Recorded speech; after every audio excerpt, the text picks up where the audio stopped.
नमस्कार दोस्तों, मेरा नाम सुरेंद्र कुमार है और मैं अजय कुमार इंजीनियरिंग कॉलेज में असिस्टेंट प्रोफेसर पर कार्यरत हूँ कंप्यूटर साइंस डिपार्टमेंट में। तो आज हम आपके लिए लेके आए हैं ऑब्जेक्ट ओरिएंटेड प्रोग्रामिंग कॉन्सेप्ट। ये एक ऐसा कॉन्सेप्ट है जो कि डे टू डे लाइफ में भी काम आता है और प्रोग्रामिंग कॉन्सेप्ट के लिए तो बहुत ही इम्पोर्टेंट कॉन्सेप्ट है, because all over the software development is now done under the name of object oriented programming, because object oriented is a concept where you can reuse every code very easily, or it is very secure and robust also. So now let's start with this concept. So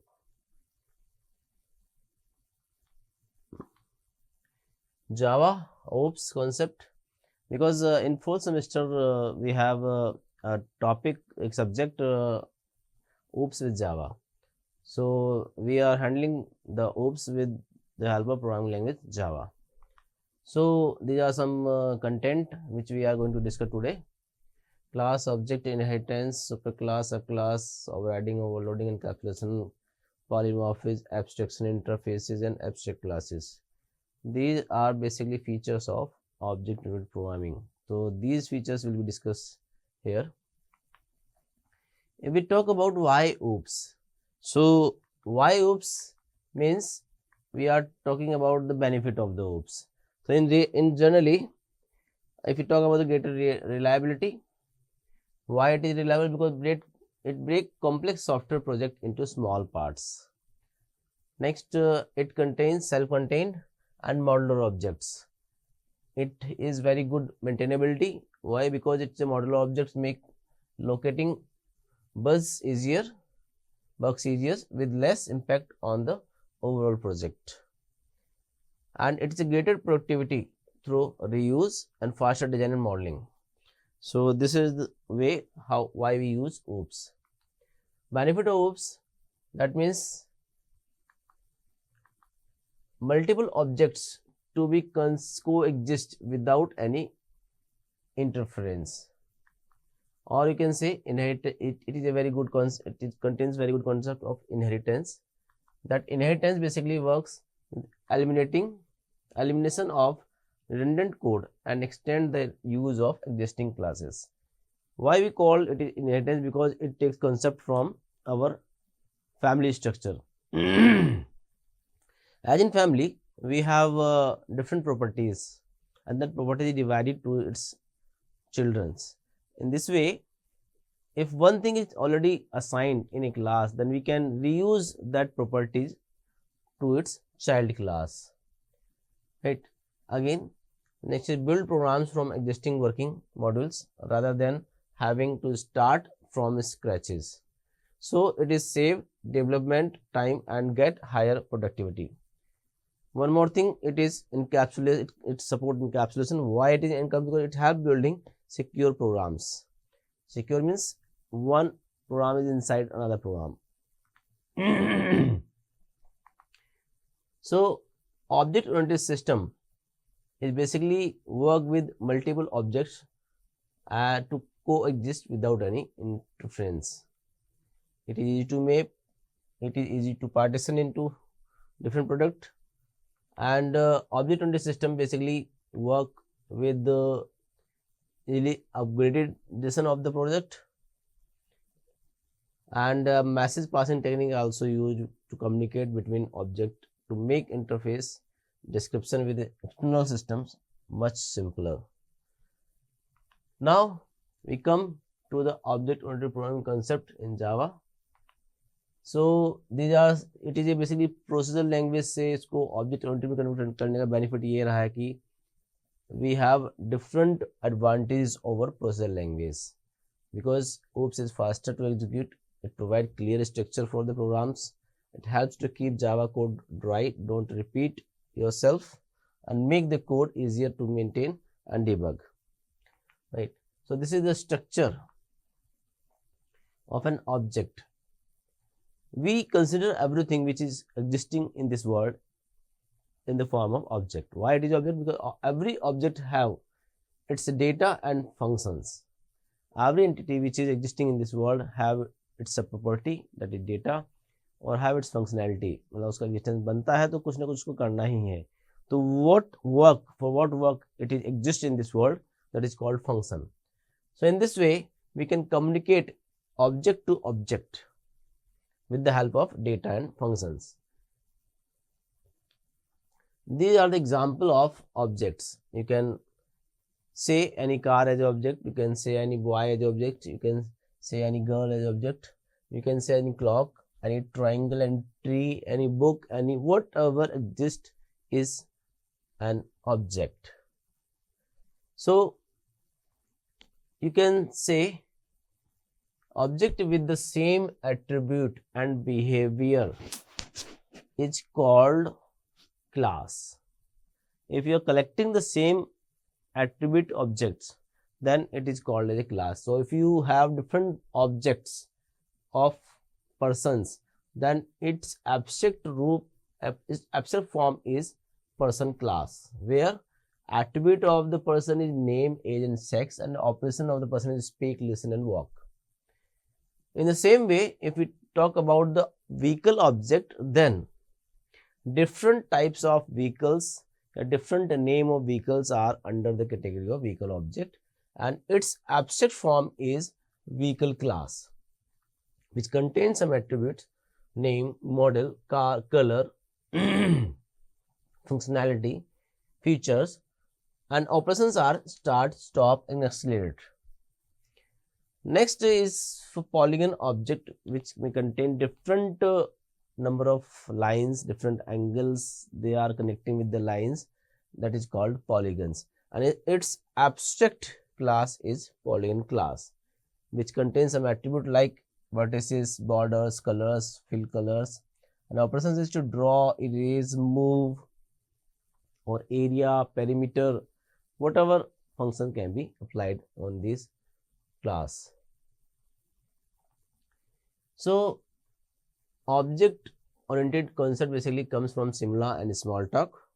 Now Java is strictly object oriented language, because here in Java we can't imagine even a single program without a class. That means without a class we can't create any program. We can't create any program in Java. That's why it is called strictly object oriented programming language. The main aim of object oriented programming language is to implement real world entities with the help of object, classes, abstraction, inheritance, and polymorphism. So now we can come to the definition of an object. An object means a real world entity such as a pen, chair, table, computer, watches, etc. And what is object oriented programming? That is a methodology or padding to design a program using classes and objects. So it simplifies software development and maintenance by providing some concept. So these are some objects, right? And the class collection of these objects is called a class, or these objects should be of same type. This is a structure diagram of object oriented features. A object is part of a class. A class again having a concept of inheritance, or you can say inheritance is basically work with some classes.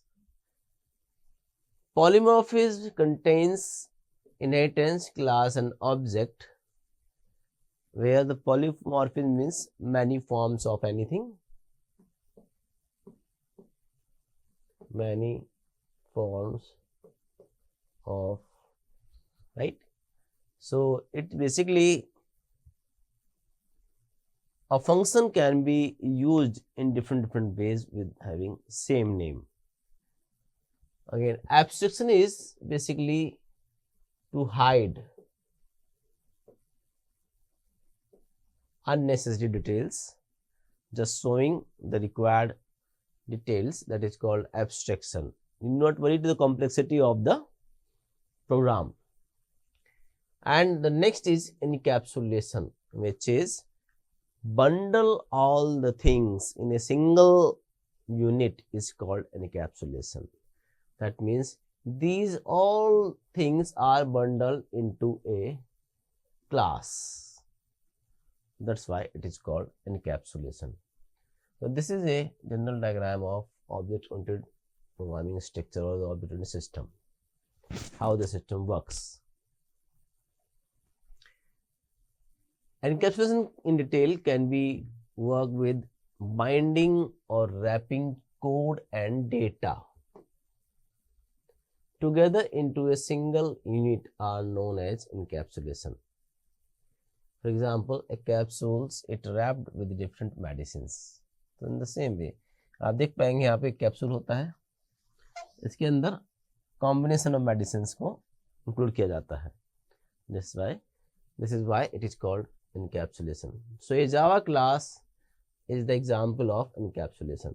So here we are saying that everything is written in a class in Java code. So that's why it is an encapsulated programming language also.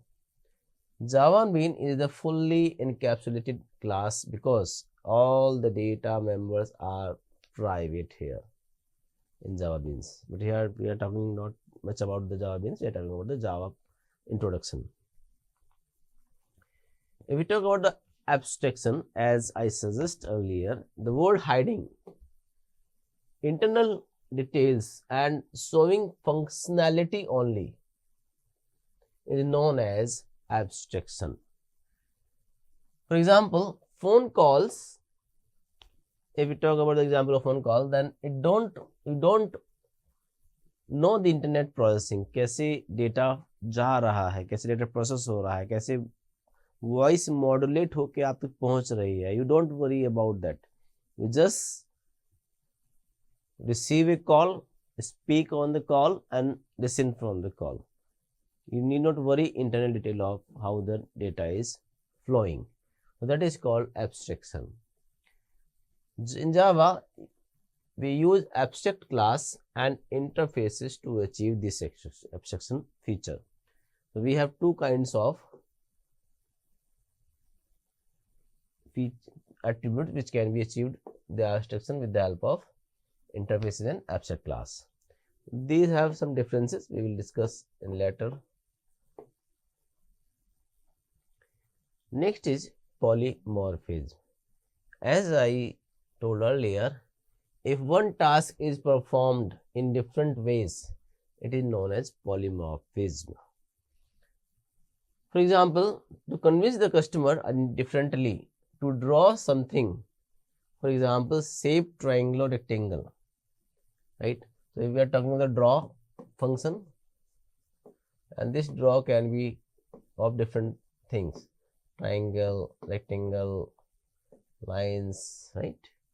So a function draw can work with multiple forms. This is called polymorphism. So in Java, we use method overriding and method overloading. This overloading and this overriding. The main difference, I just give in one word answer. Overloading is function having same name but different signature. Different signature का मतलब होता है कि function का number of parameters inside a function are different और even the type of the parameters of the functions are different. So that is called function overloading. If we have same name of the function with the same number of parameters, that is called function overriding, right? So to achieving the polymorphism in object and programming language, we have the two concepts, overloading and overriding. So, right? Another example can be to speak something like, for example, cat speaks meow and dog barks oof. So we have the same method speak, but their voice are different, sound are different. So the object can communicate without knowing the detail of each other's data or code. It directly communicate with the help of its signature or its overriding method. So here we have polymorphism example of speak method, right? Inheritance. So next concept is inheritance. Inheritance means parents, here is a child, here again his grandchild.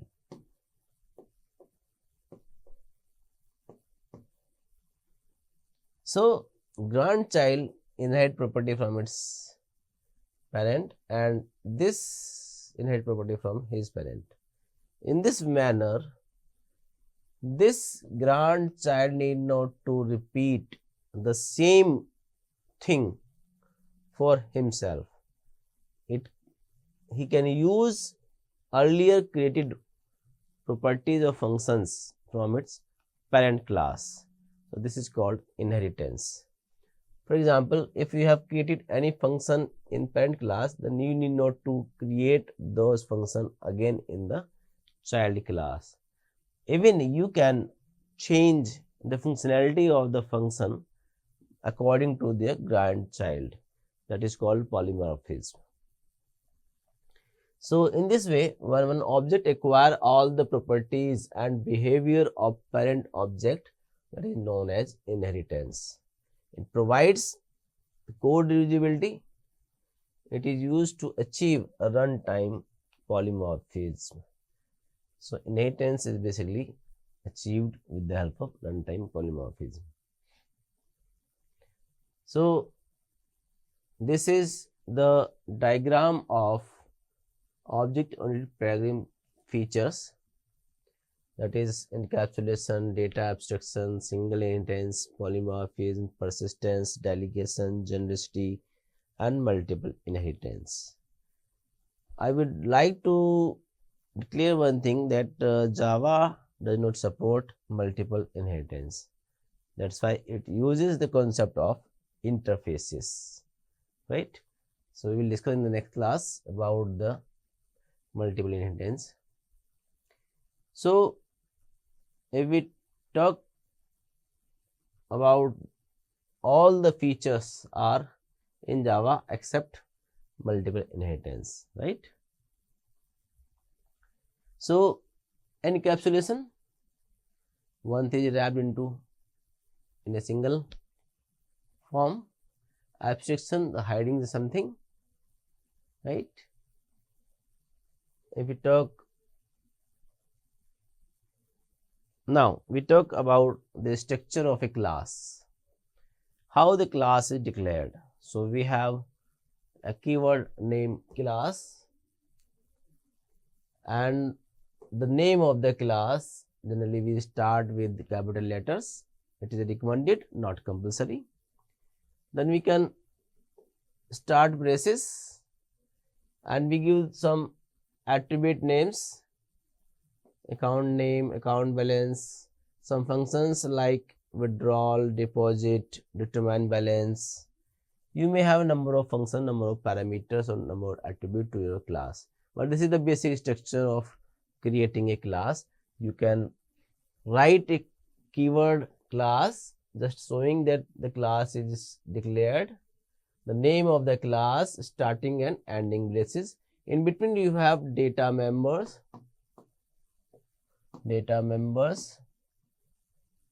and these are the methods used, right? So a class structure is just like having two things, one is data members and other thing is methods. So in this way you can declare a class account. So class is a set of attributes and operations that are performed on the attribute. So the example of account, if you take another example of student, and you have student name, age, student ID, and the functions are get name, get ID. You can take another example, circle class, which we have center of the circle, radius of the circle, and you can find out the area of the circle and the circumference of the circle. These are the two functions of the circle class. So in this way, you can broadly say that the class is basically the set of attribute and operations that are performed on that attributes. So in real world scenario, we generally describe the things with the help of object so that we can find out their attributes and functionality, and accordingly we can design the software or the program of the particular problem. I hope you have understood the concept of the class very well. If you have any kind of query, you can send me on my mail ID. I can resolve it as much as possible. And thank you very much. We will meet you in the next class with the detail of the class structure. Thank you so much.